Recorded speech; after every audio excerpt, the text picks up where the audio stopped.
नमस्कार, हमारे खास प्रोग्राम सौभाग्यम में आपका स्वागत है। मैं हूं मनीष कुमार वर्मा। HN 24x7 देख रहे हैं आप। दोस्तों, सौभाग्यम को आप लोग बहुत प्यार दे रहे हैं। हमारे इस खास जो प्रोग्राम चल रहा है सौभाग्यम, इसको बहुत सारा आशीर्वाद भी मिल रहा है, दर्शकों का बहुत सारा प्यार भी मिल रहा है। आपके कई व्हाट्सअप आ रहे हैं हमारे पास, कई मेल आ रहे हैं, आप लोग अपनी समस्याएं भेज रहे हैं। हमारी कोशिश है कि उन समस्याओं का हम आपको निस्तारण भी बता रहे हैं। हमारे ज्योतिषाचार्य के द्वारा, एस्ट्रोलॉजर के द्वारा, अध्यात्म गुरुओं के द्वारा हमारी कोशिश ये रह रही है कि हम आपकी समस्याओं का निस्तारण कर रहे हैं। पूरी कोशिश की जा रही है और आपका जो प्यार मिल रहा है उसके लिए पहले बहुत बहुत धन्यवाद। दोस्तों, एक बार फिर से हमारे साथ आज स्टूडियो में मौजूद है डॉक्टर रजनीकांत श्रीवास्तव जी। जब पिछली एपिसोड में हमने आपको बताया था कि किस तरह से रजनीकांत श्रीवास्तव जी ने आपको कई सारी समस्याओं का हल बताया था कि अगर आपके घर में वास्तु से कोई प्रॉब्लम है तो उसको कैसे प्रभु श्री राम के आशीर्वाद और प्रभु बजरंगबली के आशीर्वाद से उसे सही किया जा सकता है। फिर उन्होंने आपको बताया कि अगर आप किसी भी तरह की बीमारी से जूझ रहे हैं तो कैसे प्रभु श्री राम और बजरंगबली के आशीर्वाद से उसे भी सही किया जा सकता है। तो इन्होंने स्वास्थ्य संबंधी और वास्तु संबंधी तमाम चीज़ों आपके सामने उन्होंने बताई थी, आपको बताया था कि कैसे उससे निजात मिलेगा। आज हम डॉक्टर रजनीकांत श्रीवास्तव जी से जानेंगे कि कैसे हम जो तमाम तरह की आर्थिक तंगियां आ रही हैं उन तंगियों से हम दूर हों। हम ज्योतिषाचार्य के पास भी इसीलिए जाते हैं ताकि हम तमाम समस्याओं का हमें निस्तारण मिल सके। और जैसा कि आप जानते हैं कि डॉक्टर रजनीकांत श्रीवास्तव जी एक ज्योतिषाचार्य भी हैं और प्रभु हनुमान जी के बहुत बड़े भक्त भी हैं। तो एक बार फिर से डॉक्टर साहब स्वागत है चैनल में आपका। जय श्री राम। डॉक्टर साहब, आज तो हम जानेंगे कि जो आर्थिक तंगियां आती हैं उन आर्थिक तंगियों से कैसे निजात मिल सके, जो जनता है उन्हें कैसे निजात मिल सके, प्रभु बजरंगबली के आशीर्वाद से कैसे निजात मिलेगी। देखिए, बीइंग एस्ट्रोलॉजर हम लोग क्या करते हैं कि कोई आदमी आता है आर्थिक विषय में बात करता है तो सबसे पहले उसके एकादश भाव को चेक की जाती है जन्म कुंडली में, जो ये बताती है कि इसकी इनकम की क्या पोजीशन रहेगी। इसके अलावा द्वितीय हाउस जिसको बोलते हैं सेकंड हाउस, उसे उसकी सेविंग के पॉइंट को पकड़ते हैं। अब उस हिसाब से हम लोग उसका उपाय बताते हैं। अब ये चूंकि हनुमान जी से संबंधित और एस्ट्रो से संबंधित ही अध्यात्म के ऊपर ये प्रोग्राम है, तो हनुमान जी की आराधना करने वालों को सेविंग में कमी नहीं आती है, ये देखा गया है। और जिस आदमी की ओर जो भी आदमी रात को सुंदरकांड सुनता है या करता है और तब जाके वो सोता है तो उसकी भी सेविंग की कोई कमी नहीं आती है। कहते हैं कि गाय को अगर घास खिलाया जाए लगातार तो रोजी रोटी की कोई दिक्कत नहीं आती है, सेविंग की दिक्कत नहीं आती है। भाई, सेविंग को रोकता कौन है? राहु है, केतु है, इस तरह की, या कोई ऐसे अनवांटेड ग्रह जैसे कि शनि महाराज हैं। शनि आपके लग्नेश के मित्र नहीं है, शनि आपको पीड़ित कर रहे हैं, तो शनि का उपाय बताई जाती है, साथ में हनुमान जी की पूजा बता दी जाती है कि ये करिए तो आपकी ये पॉइंट सही हो जाएगा। और एक चीज़ और भी देखी जाती है, आप लोग के पास नौकरी के लिए तमाम लोग आते हैं कि नौकरी मिलेगी नहीं मिलेगी, रोजगार मिलेगा नहीं मिलेगा, इस तरह के भी तमाम लोग आपके पास आते हैं। ऐसे में क्या आप लोग उपाय उनको सुझाते हैं? देखिए जी, सबसे पहले कुंडली में हम लोग चेक करते हैं दसम भाव की क्या पोजीशन है। दसम भाव जो है उसे रोजी रोजगार का पता चल जाता है। कई बार सप्तम भाव से भी देखते हैं हम लोग, तृतीय भाव से भी देखा जाता है, और लाभ घर का जो मालिक है उसकी भी स्थिति, लग्नेश की स्थिति जो मजबूत होती है उसके हिसाब से हम लोग उपाय बताते हैं। और लगातार मैं बोले जा रहा हूँ कि जो आदमी हनुमान चालीसा पढ़ता है और सुंदरकांड वगैरह सुनता है तो उसको रोजी रोजगार की दिक्कत जल्दी नहीं आती है। और देखिए, रामायण में एक वर्णन आती है, विश्व भरण पोषण कर जोई ताकर नाम भरत सोई। अगर इस मंत्र का जाप किया जाए तो रोजी रोजगार की काफ़ी अवसर मिल जाते हैं। जिस आदमी की जन्म कुंडली में सपोज कि दसम भाव में पापी ग्रह केतु बैठा हुआ है तो उसको रोजी रोटी तो मिलेगी लेकिन अस्थाई नहीं मिलती है।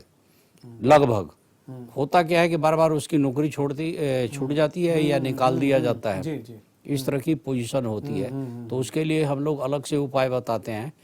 तो मैन टू मैन डिफर कर जाता है कि भाई आप चींटियों को पंजीरी खिलाते रहो और हनुमान जी की ये पूजा करते रहो। तो क्या होता है कि हनुमान जी की जो साधना करता है तो राहु केतु शनिचर ये सब कोई भी ठहर नहीं पाते हैं, पापी ग्रह। तो हनुमान जी की ही आराधना करना सबसे बेहतर साबित होगा। अच्छा, एक चीज़ और है डॉक्टर साहब, ये समझना चाहेंगे, जैसे कहते हैं कि शनि की साढ़े साती और शनि का ढैया जब चलता है तो भी काफ़ी दिक्कतों का सामना करना पड़ता है, खासकर जैसे स्टूडेंट हो गए और भी जो लोग नौकरी पेशा वाले हैं। तो ऐसे में ये भी सुनने में आता है कि जो शनि की साढ़े साती और जो शनि का ढैया चलता है तो काफ़ी कुछ आप खो भी देते हैं। तो ऐसे में हम खोए ना, चीज़ें मतलब उतनी इफ़ेक्टिव ना हो, शनि का प्रकोप इतना इफ़ेक्टिव ना हो, ऐसे में क्या करना चाहिए? सबसे पहले जैसे कि शनि की किसी की ढैया लग गई और शनि उसके लगने का मित्र नहीं है, शत्रु वर्ग में है, तो उस आदमी को शनिवार को पैर के तलवे में सरसों तेल लगाने के लिए मैंने सजेशन मैं देता हूँ और बोलता हूँ कि छायादान करे। सरसों तेल में अपना चेहरा देख के पीपल पर जाके चढ़ा दीजिए, क्योंकि आजकल शनि मंदिर है। अब शनि मंदिर में लोग क्या करते हैं कि ये शनि जी की मूर्ति आंख वाली बना देते हैं, तो शनि भगवान से आंख नहीं मिलानी चाहिए कभी भी। तो पता चला कि फायदे के जगह पे नुकसान ही हो जाता है। तो ऐसी स्थिति में हम लोग बोलते हैं कि भाई आप पीपल पे ही या शनि जी का कोई शिला बना हुआ है उसके ऊपर सरसों तेल चढ़ाइए, या अगर आप चाहते हैं तो तेल, तिल, लोहा, उड़द वगैरह चढ़ा दीजिए, काला कपड़ा चढ़ाइए और शनि के मंत्रों का जाप कीजिए, शनि स्रोत का पाठ कीजिए, साथ में रात में हनुमान चालीसा जरूर कीजिए या पीपल के पास बैठ के हनुमान चालीसा का पाठ कीजिए। तो शनि का कुप्रभाव से आप बचे रहेंगे। काले घोड़े की नाल की अंगूठी वगैरह भी डाल दी जाती है, तो उससे भी काफी कुछ हल हो जाती है। अच्छा, क्योंकि कहते हैं ना कि जो शनि देव हैं, शनि देव बड़ा प्रॉब्लम क्रिएट करते हैं, जब किसी पर आ जाता है तो बड़ा प्रॉब्लम क्रिएट करते हैं। ऐसे में जो बजरंग बली से थोड़ा वो दूर रहते हैं, तो क्या इस बात में भी क्या कितनी सत्यता है, ये भी थोड़ा बताएंगे? देखिए, शनि महाराज जो हैं एक तरह के न्यायाधीश भी हैं जी, और वो दंडाधिकारी भी हैं। जी। आपने जो इस जन्म में या पूर्व जन्म का कोई संचित पाप है तो वो अपने टाइम पर आपको दंड भी देंगे, ये हमेशा देने। अगर आपने अच्छे कर्म किए हैं तो शनि राजा भी बनाते हैं, वो ऐसे न्यायाधीश हैं कि वो आपको राजा बना देंगे। शनि की दशा में कई आदमी बहुत राजा बनते हैं। जी। अच्छा, एक चीज़ और हम जानना चाहेंगे डॉक्टर साहब, शादी ब्याह के योग में काफ़ी दिक्कतें आती हैं। कई लोगों को, कई लड़की हैं, लड़के हैं, उनकी शादी नहीं होती, काफ़ी टाइम लग जाता है शादी होने में भी, कई लोग इस तरह की भी समस्याएं आती हैं। तो ऐसे में क्या करना चाहिए? उसको हम लोग देसी भाषा में बोलते हैं लगन का जगना। जी। जब तक लगन नहीं जगती है तो शादी ब्याह में दिक्कत आती है। अब लड़के की शादी के लिए शुक्र को ज़्यादा हम लोग तवज्जुह देते हैं, लड़की की शादी के लिए बृहस्पति को देखते हैं कि बृहस्पति कब आ रहा है, लगन को कब देख रहा है या उसकी क्या स्थिति होती है। वैसे तो कई बार राहु की दशा में भी शादी होती है, और बृहस्पति को स्ट्रॉन्ग करने से या बृहस्पति ग्रह का दान पुण्य करने से लड़की की शादी जल्दी होती है, और लड़के की शादी शुक्र के दान करने से, शुक्र का जाप करने से जल्दी हो जाती है। लेकिन जन्म कुंडली में हर आदमी की अलग अलग है, राशियां अलग अलग हैं, लग्नेश अलग अलग हैं, तब ये पता चलता है कि इनकी 28 साल के बाद होगी, 30 साल के बाद होगी, 32 साल पे होगी, 35 साल पे होगी, या इनकी जल्दी इनका लगन जग रहा है तो इनकी शादी पहले हो जाएगी। ये मैन टू मैन डिफर कर जाता है। तो चैनल पर बैठ के एकदम ये बता देना कि आपकी शादी, चाहे लड़कियों की शादी इसी उम्र में होगी, वो गलत है। तो उसके अनुसार चलता है, उसकी कुंडली के हिसाब से कि इसकी शादी लगभग कब हो जाएगी। मतलब ये कुंडली में लिखा होता है, आप लोग? लिखा नहीं होता है, वो एक मेथड होती है जिससे ये जानकारी मिल जाती है। अब जैसे सपोज मंगल है और घोर मंगली है, और आप देख रहे हो कि ये बहुत ज्यादा पीड़ादायक मंगल है, तो मान के चलिए कि आप चाहे जितना जोड़ लगा लें, 28 साल तक बड़ी दिक्कत होती है शादी होने में। ठीक है, 28 साल के बाद उसकी शादी का योग बन जाता है। कई बार, हर केस में ऐसा नहीं है, हर मंगल का अलग अलग प्रभाव पड़ता है हर भाव में।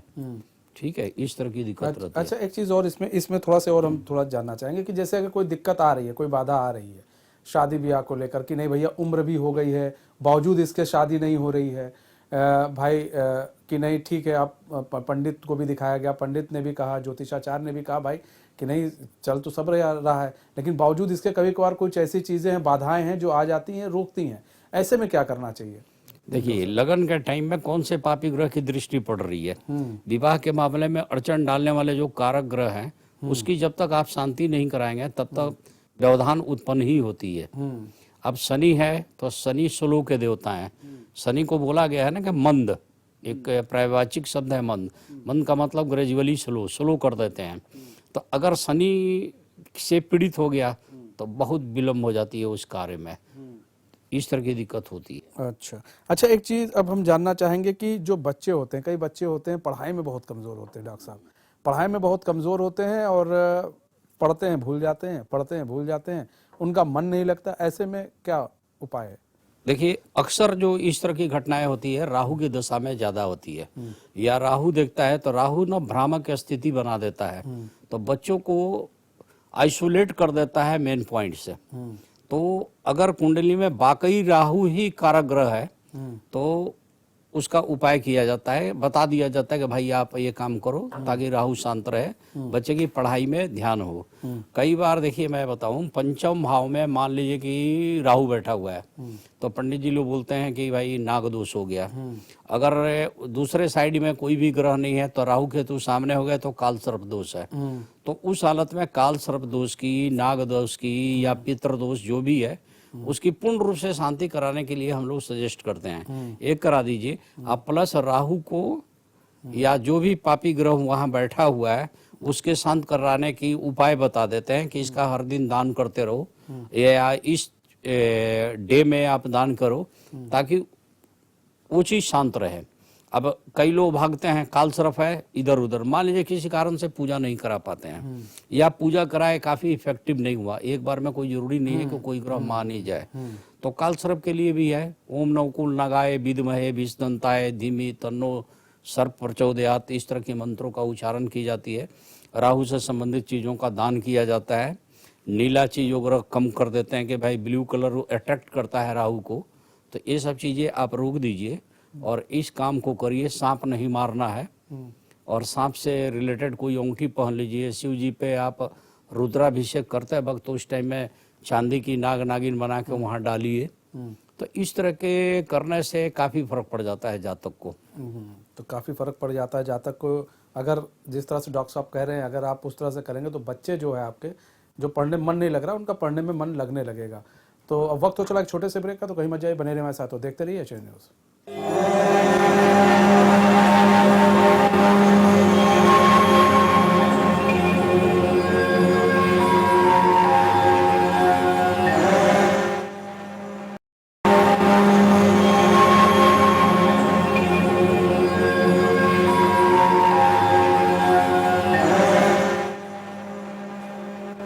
ब्रेक के बाद फिर स्वागत है आपका। डॉक्टर साहब, एक चीज़ और भी सामने आ रही है कि सरकारी नौकरी के लिए हमें क्या करना चाहिए, और कई ऐसे बच्चे होते हैं जिनके भाग्य में नहीं होती है लेकिन वो लगातार बेचारे प्रयास करते हैं, ऐसे में उनको कैसे पता लगे कि यार हमारे भाग्य में है सरकारी नौकरी की नहीं है, वो प्रयास कर रहे हैं कुछ नंबरों से रह जा रहे हैं, तो ऐसे में आप लोग किस तरह से ज्योतिष के द्वारा उन लोगों को बताते हैं, किस तरह से उन लोगों को आप बताएंगे कि सरकारी नौकरी के लिए उन्हें क्या करना चाहिए, नहीं है तो क्या करना चाहिए? देखिए, ये बहुत बढ़िया क्वेश्चन आपने पूछा है। मैक्सिमम बच्चे क्या है सरकारी नौकरी के लिए प्रयास करते जाते हैं, करते जाते हैं, करते जाते हैं, उन्हें मिलती नहीं है। थोड़ा सा देखिए, एक सामाजिक रूप से भी आप सुनिए कि क्या हर आदमी को सरकारी नौकरी मिल सकता है? इतनी क्या आपके यहाँ इंडिया में संभव है? उतना सीट है, वैकेंट है? नहीं है। तो उस जातक की जन्म कुंडली को हम लोग चेक करते हैं कि सूर्य की पोजीशन कहाँ है और बृहस्पति की क्या पोजीशन है। सरकारी नौकरी के लिए जैसे बुध आदित्य योग बन रहा है या नहीं बन रहा है, शनि कितना साथ दे रहे हैं, तो इसको कर्म स्थान के साथ लाभ घर का टचिंग जो हो रही है तो सरकारी नौकरी मिलेगी या नहीं मिलेगी, ये आइडिया हम लोगों को लग जाती है। और फिर उपाय बताते हैं। अच्छा, थोड़ी बहुत ऊर्जा कम पड़ रही है या हम लोग को लगता है कि इसमें ये दिक्कत है, तो हम लोग कहते हैं कि सूर्य को जल दो और उनके सामने 27 बार गायत्री मंत्र का पाठ करो, या जो ग्रह पापी ग्रह रोक रहा है, गवर्नमेंट जॉब का चांस बन रहा है लेकिन उसमें बाधा डाल रहा है, उस ग्रह का दान पुण्य बता देते हैं कि आप करिए, ये चीज दान करना है। सपोज हमने देखा कि बृहस्पति ही कमजोर हैं तो बृहस्पतिवार को चने की दाल, हल्दी, ये सब चीजें बोल देते हैं कि आप विष्णु मंदिर में चढ़ा दीजिए, तो बहुत कुछ लाभ मिलता है। अच्छा, कर्ज की भी समस्या आती है डॉक्टर साहब। देखिए, कई बार देखा जाता है कि कर्ज में लोग डूबे हैं। ऐसे में कर्ज की समस्या से कैसे उभरा जाए, ये एक बहुत बड़ी जो समस्या है, मेरे ख्याल से अब अधिकतर लोगों के यहाँ देखी जा रही है कि ये समस्या है। कई लोग इसको लेकर आत्महत्या भी कर ले रहे हैं कर्ज की वजह से। देखिए, कर्ज बढ़ने के कारण, कर्ज लेने के कारण क्या है, लड़की की शादी है, कोई मकान लेना है, हर आदमी ईएमआई पर तो लोन लेके मकान तो बना ही रहा है। कर्ज किसी भी कारण से हो सकता है। कुछ लोग हैबिचुअल कर्जदार होते हैं, उनकी आदत ही होती है मांगते रहो किसी तरह से, लेकिन वो अपने घर खर्च को कंट्रोल नहीं करते हैं, ये भी एक कारण है। लेकिन कर्ज को दूर करने का सबसे बढ़िया तरीका होता है ऋण मुक्ति मंगल स्रोत का पाठ करना। दूसरा जो होता है गणेश ऋण मोचन स्रोत। गणेश जी से संबंधित भी अगर आप ऋण मोचन का करें उपाय तो भी कम हो जाता है, तो बुध ग्रह का प्रभाव उसे पता चल जाता है और उसका उपाय करने से दूर हो जाती है। या जो आदमी गणेश जी पे दुर्वा चढ़ाता है, दुर्वा बोलते हैं घास को, 11 दुर्वा चढ़ा के मंत्र जपता है ओम गंग गणपते नमः, और गणेश स्रोत का पाठ करता है या गणेश ऋण स्रोत का पाठ करता है तो उसके कर्ज कम हो जाते हैं। या हनुमान जी से मंगल के कारण उसके जैसे भवन भूमि वाहन वगैरह के लिए कर्ज लिया है तो उसको ऋण मुक्ति मंगल स्रोत का पाठ करना चाहिए। मंगलो भूमि पुत्रस्य ऋणहर्ता धन प्रदा, ये पूरी श्लोक है, तो इसका जाप वो करे। उसमें 21 नाम हनुमान जी के आते हैं क्रम से, एक सीक्वेंस में है, तो उस नाम का जाप करने से उसके कर्ज कम होती है। कई बार ऋण मुक्त शिव जी के अनेकों नाम हैं, अनेकों रूप हैं, तो शिव जी को ऋण मुक्तेश्वर महादेव को लाल मसूर की दाल कई बार लोग चढ़ा देते हैं या ऋण मुक्तेश्वर महादेव की आराधना करते हैं तो उनका कर्ज समाप्त हो जाता है। कर्ज हमेशा होता है षष्ठम भाव से या द्वादश भाव से, सबसे ज्यादा द्वादश होता है 12वें भाव, छठा ये भाव जो होती है ये कर्ज का होता है। तो ऋण मुक्ति योग का करने के लिए तो हम एस्ट्रोलॉजर उनकी कुंडली देख के एक तो ये उपाय बता देते हैं और साथ में चूंकि हम हनुमान जी से रिलेटेड ज्यादा पसंद करते हैं, उसमें मेरे को सफलता मिलती है, तो हनुमान जी के एक दो छोटे छोटे टिप्स बता देते हैं कि इस समय में ये उपाय करो तो क्या देखा जाता है उनका ग्राफ कर्ज का धीरे धीरे कम होना शुरू हो जाता है और जल्दी से जल्दी उनको लाभ मिल जाती है। अच्छा, एक चीज विदेश योग, विदेश मतलब कई बच्चे ऐसे होते हैं जो नौकरी कर रहे हैं जिनको लगता है यार हम विदेश जा पाएंगे नहीं जा पाएंगे, विदेश योग है भी नहीं कि कुंडली में नहीं है, तो क्योंकि कई ज्योतिष बताते हैं कि कुंडली में तुम्हारे है तुम विदेश जाओगे, लेकिन ऐसा उनको कहीं दूर दूर तक नजर नहीं आता है। तो ऐसे में क्या बताएंगे? देखिए, जनरल केस में क्या है कि शरीर का मालिक जैसे लगन है, जाके बैठ गया है द्वादश भाव में, वो विदेश यात्रा का है, या चंद्रमा की पोजीशन फेवर में है वहां बैठा है, या राहु वहां बैठा हुआ है, या पंचम भाव का स्वामी वहां जाके बैठा हुआ है, या कर्म स्थान का मालिक जिसको हम दशमेश बोलते हैं जाके बैठा हुआ है, तो एक टेंटेटिव आइडिया लग जाता है कि ये आदमी विदेश जाएगा। ये तो ये आइडिया लग गई। शुक्र चंद्र अगर एक साथ है, आप फेवर में है, तो एकदम मान कर चलिए कि जाएगा ही जाएगा, ये विदेश जाएगा।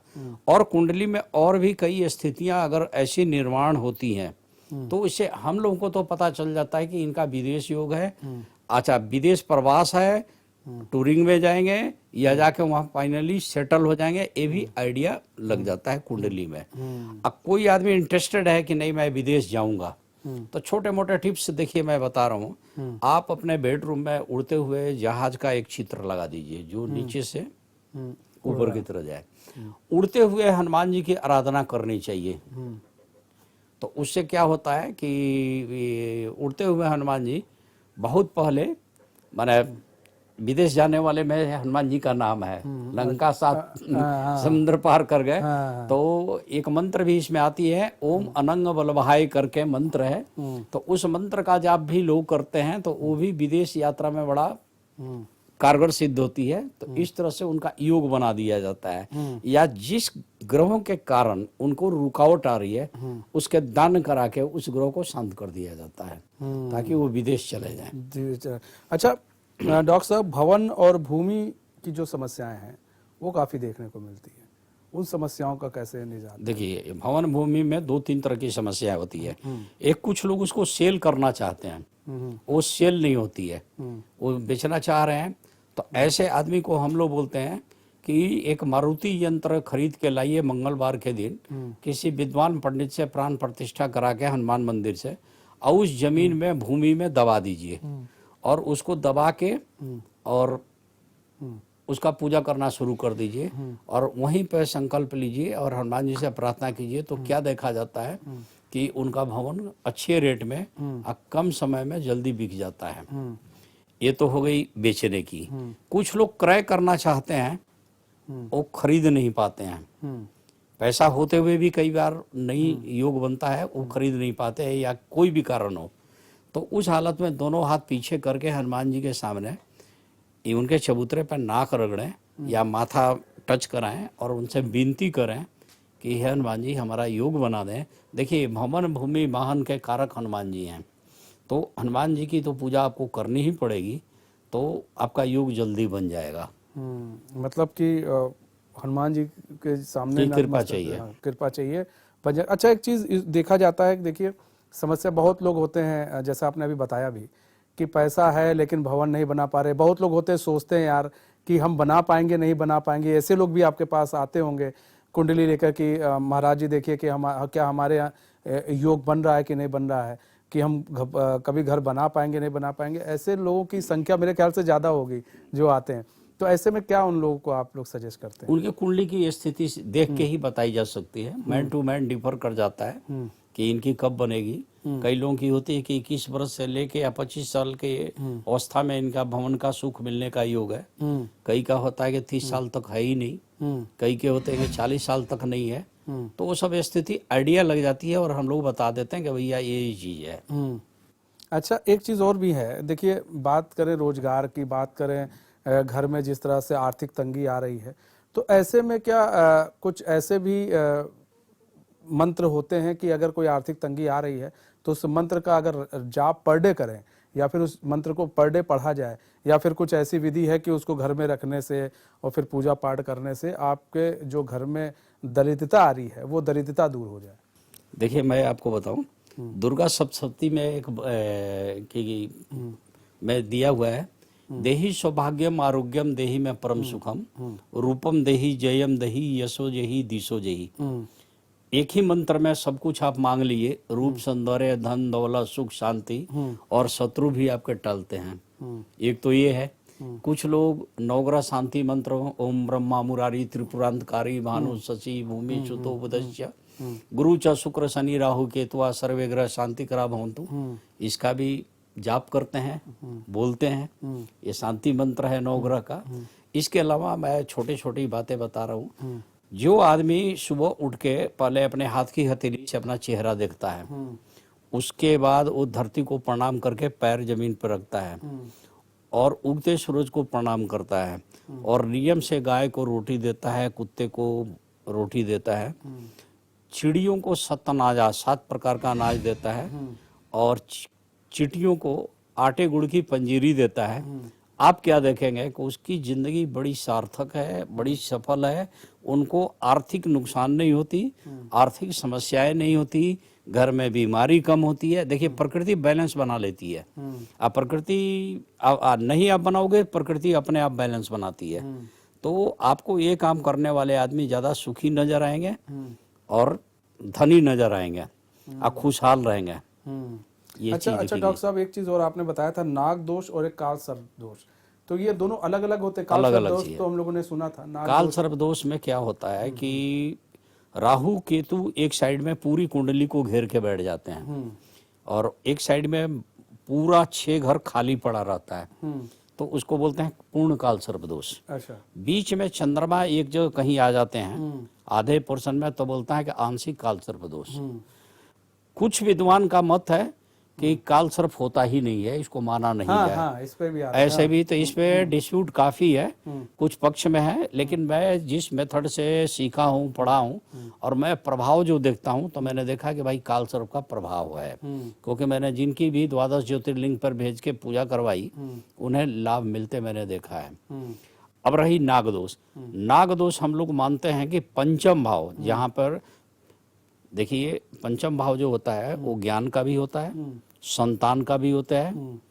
तो उस पंचम भाव में कोई पापी ग्रह बैठा है जैसे कि राहु, राहु ही बैठता है तो राहु को नाग मान लिया जाता है। तो सबसे ज्यादा देखा जाता है कि उनके बच्चे होने का टाइम में बड़ी दिक्कत होती है, या उनके बच्चे होते हैं मरते जाते हैं, या गर्भ में बैठ जाते हैं, या उनका एबॉर्शन चाहे मिसकैरेज ज्यादा होती है, वो नागदोष प्रभाव देता है। पढ़ते वक्त पढ़ाई में उनकी रुकावट आ जाती है, कितना भी ब्रिलियंट हो, या एग्जाम छूट जाएगी, या रिजल्ट वेटेड हो जाए, मतलब कुछ ना कुछ समस्या आती है। तो पढ़ाई के टाइम में, संतान के टाइम में, वो आदमी अपने मन के हिसाब से चाहे कि मैं इस लड़की से शादी करना चाहता हूँ, चाहे इस लड़के से विवाह करना चाहता हूँ, वहाँ पे भी वो रुकावट देता है, तो नाग दोष की शांति करा दी जाती है। तो नाग जो है बेसिकली हम लोग राहु को ही मानते हैं। राहु को ही मानते हैं। तो आपने देखा किस तरह से पंडित जी ने बताया और डॉक्टर साहब ने बताया। पंडित जी इसलिए कहते हैं हम लोग कि ज्योतिषाचार्य भी हैं, इसलिए पंडित जी भी कहते हैं डॉक्टर साहब हैं, क्योंकि इन्होंने पीएचडी भी कर रखी है ज्योतिषाचार्य में। तो इन्होंने बताया कि अगर किस तरह से समस्याएं आ रही हैं, आपको आर्थिक तंगी आ रही है, तो उन्होंने पूरी समस्याओं का निदान भी बताया साथ साथ में कि कैसे कैसे आपको निदान करना चाहिए। अगर कोई भी समस्या आ रही है, रोजगार नहीं मिल रहा है, तो ज्योतिषाचार में उसका किस तरह से उपाय है। अध्यात्म यानी कि अगर पूजा पाठ से किस तरह से आपको लाभ मिल सकता है, तो इसके बारे में भी आज डॉक्टर रजनीकांत श्रीवास्तव जी ने हमें बताया है। बहुत बहुत सर धन्यवाद हमारे साथ जुड़ने के लिए और अपना बहुमूल्य समय देने के लिए। तो हमारे इस खास पेशकश में बहरहाल इतना ही। अब मुझे दीजिए इजाज़त और देखते रहिए सौभाग्यम। नमस्कार।